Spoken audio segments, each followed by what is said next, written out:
Morning students. BSc first year mathematics में हम पढ़ रहे थे 3D त्रिविम ज्यामिति। ठीक है, तो 3D में हमने पढ़ा था unit number first, unit number fifth LPP, तो वो जो है कंप्लीट हो गई। उसके बाद हम पढ़ते हैं unit number second. Unit number second जो कि है क्या, गोला यानी स्फेयर। तो स्फेयर के बारे में पढ़ेंगे। गोला कहते किसे भाई? गोला उस बिंदु का बिंदुपथ होता है जो समष्टि में इस प्रकार गमन करे कि उसकी दूरी जो है एक स्थिर बिंदु से सदैव अचर रहती है।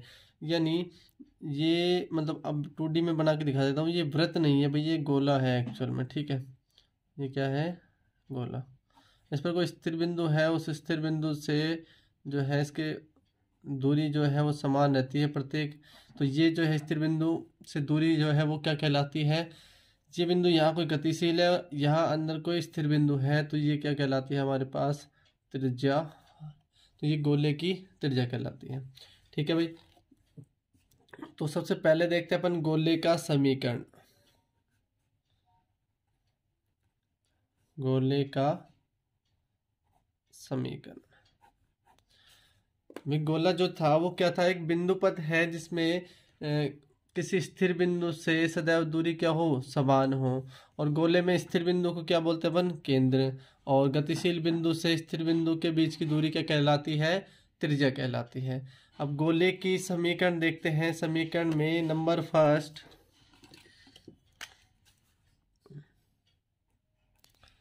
यदि गोले की त्रिज्या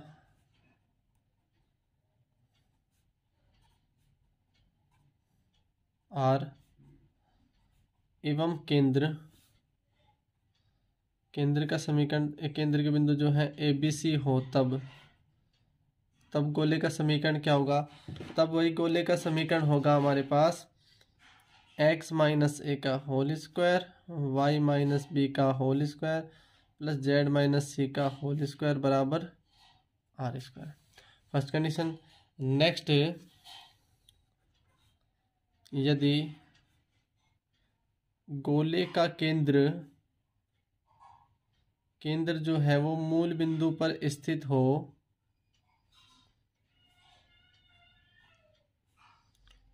तब गोले का समीकरण, केंद्र जो है यानी ए बी सी का मान क्या हो गया? 0। 0 हो गया तो x square plus Y square plus Z square बराबर हो गया हमारे पास आर स्क्वायर। अच्छा, ये और एक गोले की व्यापक समीकरण, गोले का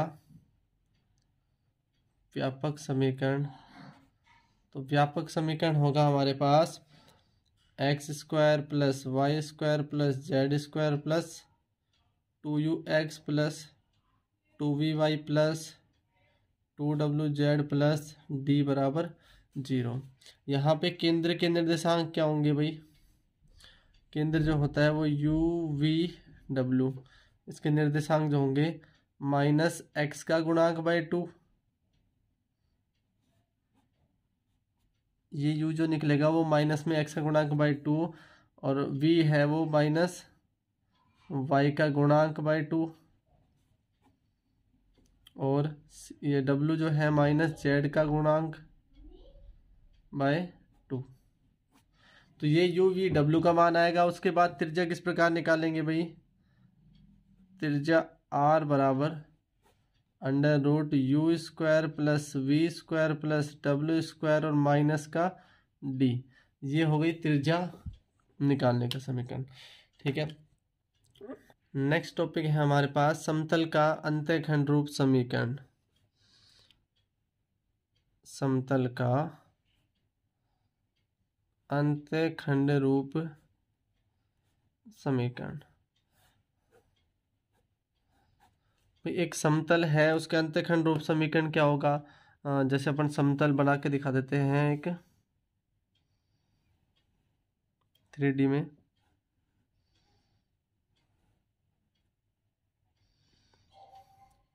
ये x अक्ष है, ये y अक्ष है और ये z अक्ष है। x अक्ष पर एक जो है दूरी है हमारे पास कितनी, जैसे ये एक्स एक्स पर काटा गया अंतःखंड, और यहाँ से ये जेड एक्स पे काटा गया अंतःखंड, और ये वाई एक्स पर काटा गया अंतःखंड है। यानी यहाँ से यहाँ तक की दूरी है ए, यहाँ से यहाँ तक की दूरी है बी, यहाँ से यहाँ तक की दूरी है अपने पास सी। ठीक है, इस बिंदु के निर्देशांक हो गए ए 0 0, बिंदु बी के निर्देशांक हो गए 0 B 0, बिंदु सी के निर्देशांक होंगे 0 0 और सी।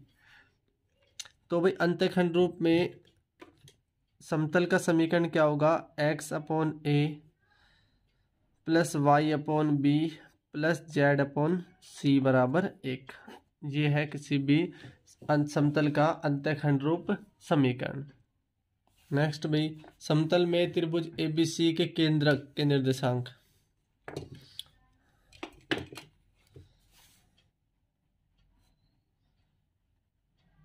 समतल में त्रिभुज एबीसी जो बन रहा था उसके केंद्रक के निर्देशांक होंगे हमारे पास क्या, एफ जी एच। भाई 3D में है तो तीनों निर्देशांक होंगे, एक्स एक्स के लिए, वाई एक्स के लिए और जेड एक्स के लिए।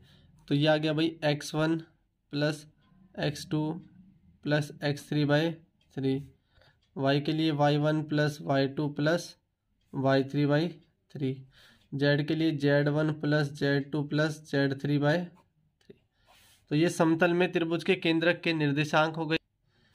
तो भी आप इसे ऐसे भी लिख सकते हैं, एफ जी एच बराबर ये पूरा a/3, b/3 और c/3। नेक्स्ट चतुष्फलक, इसमें 4 फलक बनते हैं। चतुष्फलक ओ ए बी सी के केंद्रक।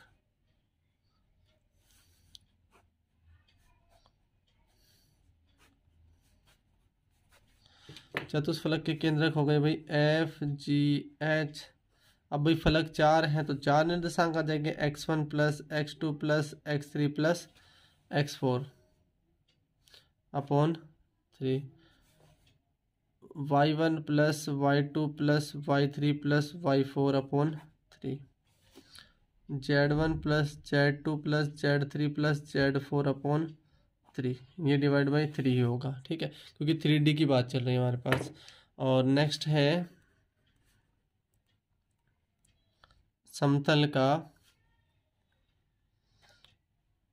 अभिलंब रूप समीकरण।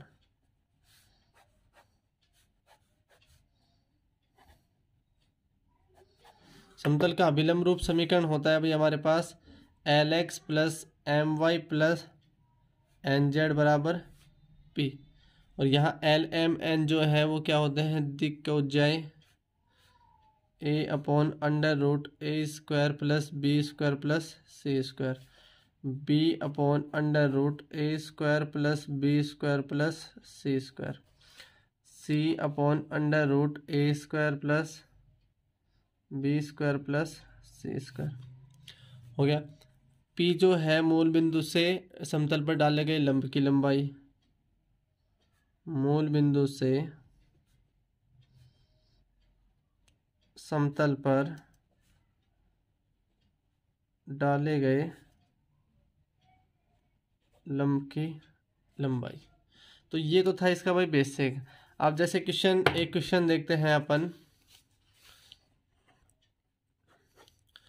एक गोला दिया हुआ है आपको, गोले 7x² plus 7y² plus 7z² minus 6x minus 3y minus 2z बराबर 0 का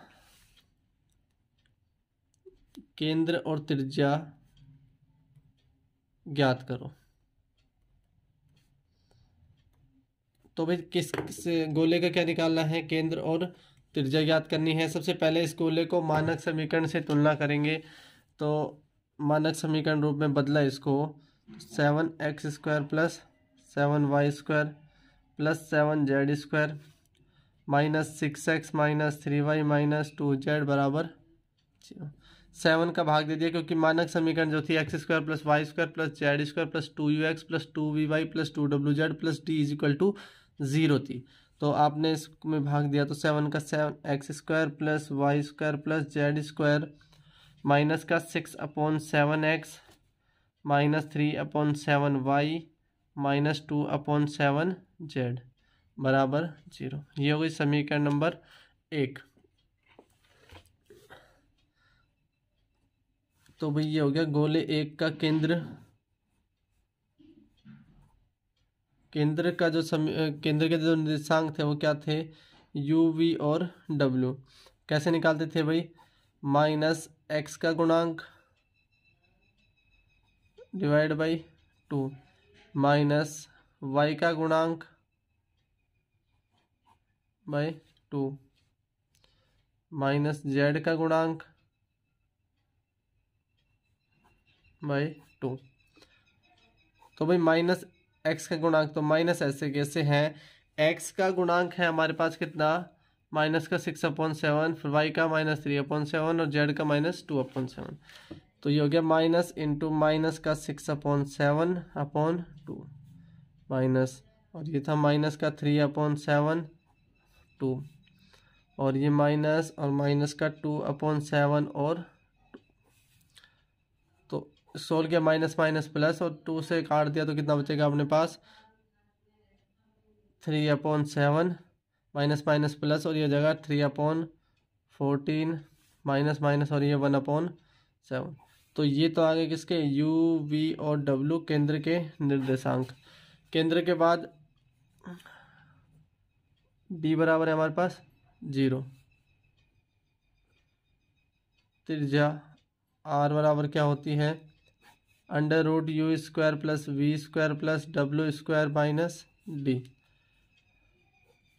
√u² यानी 3/7 का होल स्क्वायर, v² 3/14 का होल स्क्वायर प्लस w² 1/7 का होल स्क्वायर माइनस 0।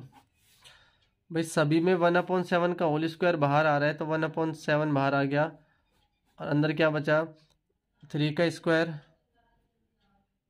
ये बचा अपने पास 3/2 का होल स्क्वायर प्लस 1 का स्क्वायर 1/7 √3 का स्क्वायर 9 + 9/4 + 1।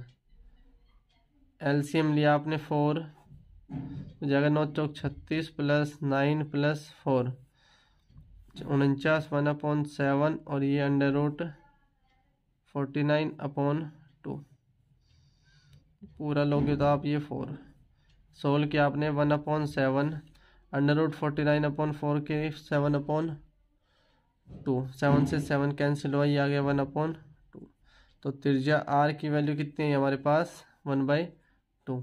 इस प्रकार से किसी गोले के केंद्र और क्या निकालने हैं, त्रिज्या ज्ञात करनी हो तो इस मेथड से सबसे पहले मानक समीकरण में परिवर्तित करेंगे, उससे केंद्र के निर्देशांक आ जाएंगे, केंद्र से अपने पास त्रिज्या आ जाएगी इस फॉर्मूले से। ठीक है भाई। नेक्स्ट टॉपिक है भाई हमारे पास गोले का समतलीय परिच्छेद। यदि कोई समतल किसी गोले को प्रतिच्छेद करे तो गोले तथा समतल के उभयनिष्ठ बिंदुओं से गुजरने वाले वक्र को क्या बोलते हैं, गोले का समतलीय परिच्छेद कहते हैं। भाई इसकी परिभाषा देखते हैं अपन। यदि कोई समतल किसी गोले को प्रतिच्छेद करे तो गोले तथा समतल के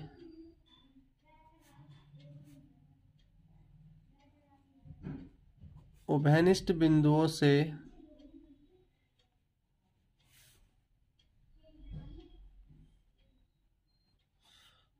गुजरने वाले वक्र को गोले का समतलीय परिच्छेद कहते हैं। मतलब गोले का समतल द्वारा प्रतिच्छेद करना, यानी गोले को समतल द्वारा काटना ही क्या कहलाता है, गोले का समतलीय परिच्छेद।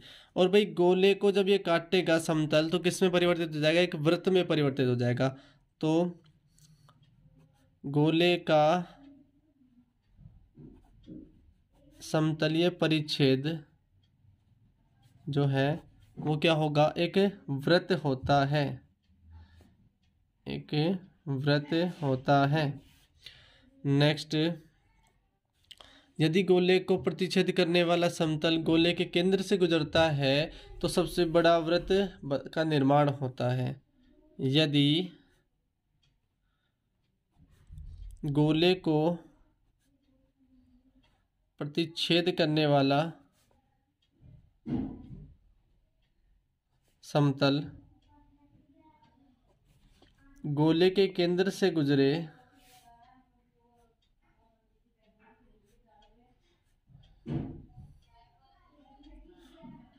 तो उसका समतलीय परिच्छेद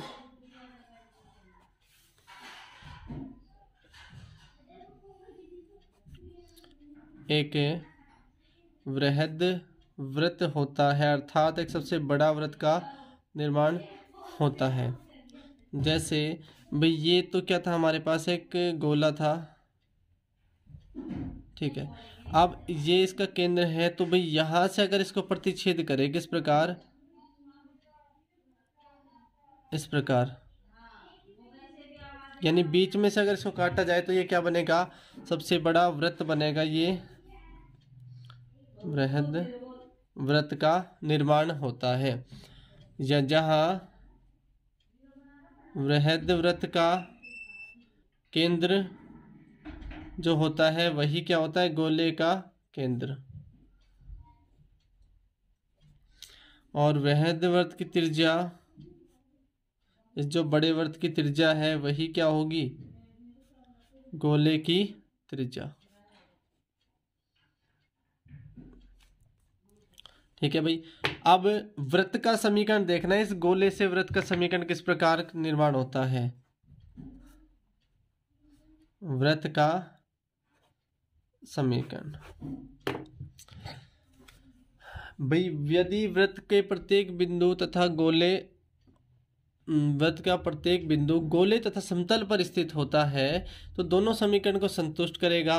अतः गोले व समतल के समीकरणों को एक साथ यदि लिख दिया जाए तो वह क्या बनता है, वृत्त का समीकरण। तो वृत्त का समीकरण होगा भाई x square plus Y square plus Z square plus 2ux plus 2vy plus 2wz plus d1 बराबर 0। तो ये तो क्या था भाई अपने पास स्फीयर गोला। दूसरा क्या है, एक समतल P4 प्लेन।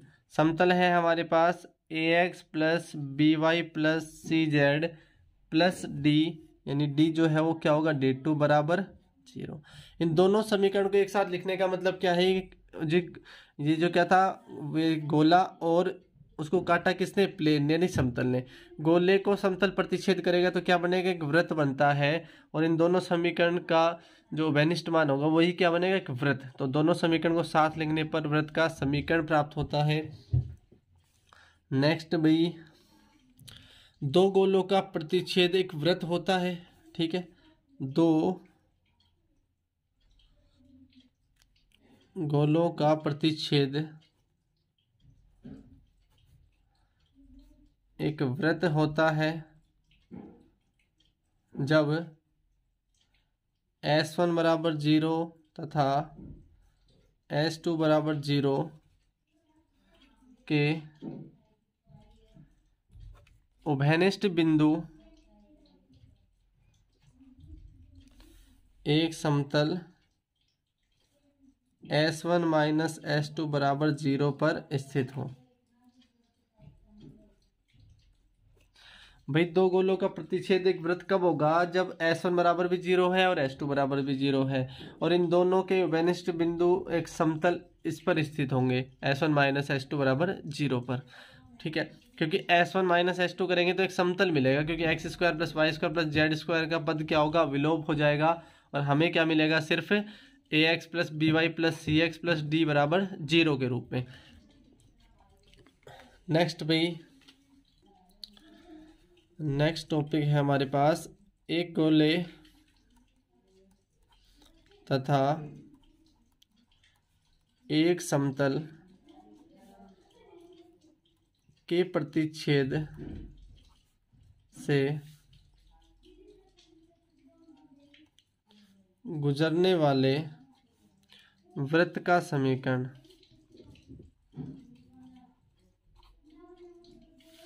गोले तथा समतल के प्रतिच्छेद से गुजरने वाले वृत्त का समीकरण क्या होगा? S प्लस लैम्डा पी बराबर 0। ठीक है, जहाँ S क्या है हमारे पास? एक स्फीयर है, गोला है, x square plus Y square plus Z square plus 2u(x) plus 2vy plus 2wz plus d बराबर 0। और P4 प्लेन है, Lx plus my plus nz बराबर p, जो कि अभिलंब रूप में समीकरण दे रखी है। नेक्स्ट टॉपिक जो है, दो गोलों के प्रतिच्छेदन से गुजरने वाले गोले का समीकरण।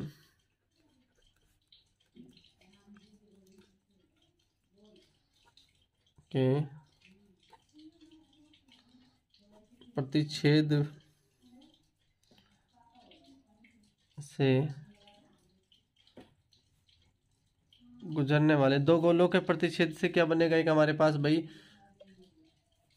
समतल, या दो गोलों के प्रतिच्छेद से एक वृत्त बनता है, तो गुजरने वाले वृत्त का समीकरण जो है हमारे पास क्या होगा?